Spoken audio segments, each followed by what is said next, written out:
रात का तीसरा पहर था। हवा में सन्नाटा था। कुत्तों की भौंक दूर कहीं गूंज रही थी और शहर के पुराने हिस्से में स्थित बादशाहपुर का कब्रिस्तान हमेशा की तरह वीरान पड़ा था। कहते हैं वहाँ कोई नहीं जाता क्योंकि वहाँ एक ऐसी रूह है जो अब भी अपने इश्क का इंतज़ार कर रही है। लोगों का मानना है अगर कोई सच्चे दिल से प्यार करता है और उस कब्रिस्तान से गुजर जाए तो वो रूह उससे मिलने ज़रूर आती है। कहानी शुरू होती है रानी नाम की एक लड़की से।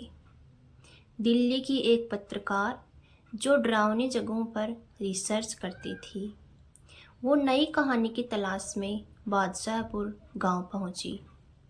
गांव वालों ने कहा, बिटिया उधर मत जाना, रात को वहाँ एक औरत सफ़ेद कपड़ों में घूमती है जिसके हाथों में लाल गुलाब होता है। पर रानी नहीं मानी। उसके अंदर एक खिंचाव था जैसे कोई उसे बुला रहा हो। रात के 12 बजे थे। हाथ में टॉर्च लेकर वो कब्रिस्तान में पहुंची।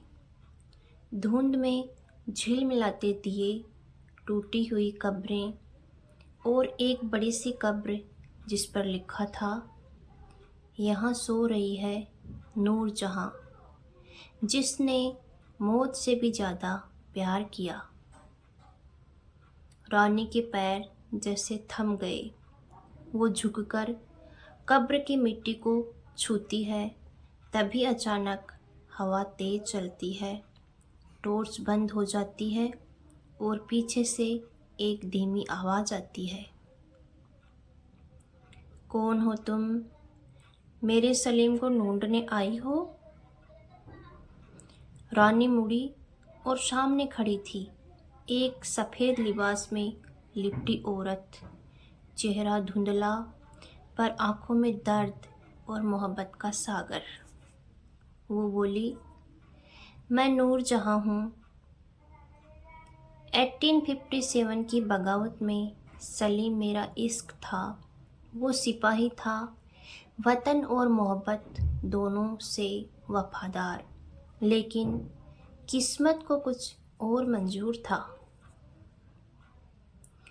नूर जहाँ की आत्मा की आवाज़ में सदियों का दर्द था। उसने बताया, जब अंग्रेज़ों ने सलीम को पकड़ लिया तो उसे इसी कब्रिस्तान में मार डाला गया और नूर जहाँ उसी रात आई, अपने खून से सलीम की कब्र पर मोहब्बत का नाम लिख दिया और उसी कब्र के पास अपनी जान दे दी। उसका लहू उस मिट्टी में समा गया और तब से दोनों की रूहें इस कब्रिस्तान में कैद हैं। अगले दिन से अमाया अजीब अजीब चीज़ें महसूस करने लगी। उसके घर में गुलाब की खुशबू आती, रात को कोई खिड़की पर दस्तक देता और आईने में उसे नूर जहाँ की परछाई दिखाई देती। धीरे धीरे उसे समझ आया, नूर जहाँ की आत्मा अब उसके अंदर बस गई है। वो उसके ज़रिए अपनी अधूरी मोहब्बत को पूरा करना चाहती है। रानी को बार बार एक सपना आता जहाँ वो पुराने ज़माने के कपड़ों में सलीम के साथ वहीं कब्रिस्तान में खड़ी होती है। वो दोनों हंसते हैं, एक दूसरे का हाथ थामते हैं और तभी गोली की आवाज़ गूंजती है, सलीम गिर जाता है। हर रात वो सपना वहीं जाकर ख़त्म होता। एक दिन रानी ने अपनी पुरानी फ़ोटो देखी और हैरान रह गई। वो सलीम की तस्वीर थी। 1857 की एक पुरानी पेंटिंग में वो चेहरा ठीक उसके अपने बॉयफ्रेंड आर्यन जैसा था। अब सब कुछ साफ था। नूरजहाँ की आत्मा जान चुकी थी सलीम दोबारा जन्म ले चुका है और वो है आर्यन। लेकिन नूरजहाँ की रूह है शांति तभी पाएगी जब दोनों की अधूरी शादी पूरी होगी। वहीं उसी कब्रिस्तान में रात का समय रानी सफ़ेद दुपट्टे में गुलाब हाथ में लेकर कब्रिस्तान पहुंची। आर्यन भी आया, मगर उसे समझ नहीं आया वो वहाँ क्यों बुला रही है। रानी ने उसकी आंखों में देखा, तुम लौट आए सलीम, आज हमारी निकाह पूरी होगी। चारों ओर हवा चलने लगी, दिए अपने आप जल उठे, कब्र से रोशनी निकली और वहाँ नूरजहाँ की आत्मा प्रकट हुई।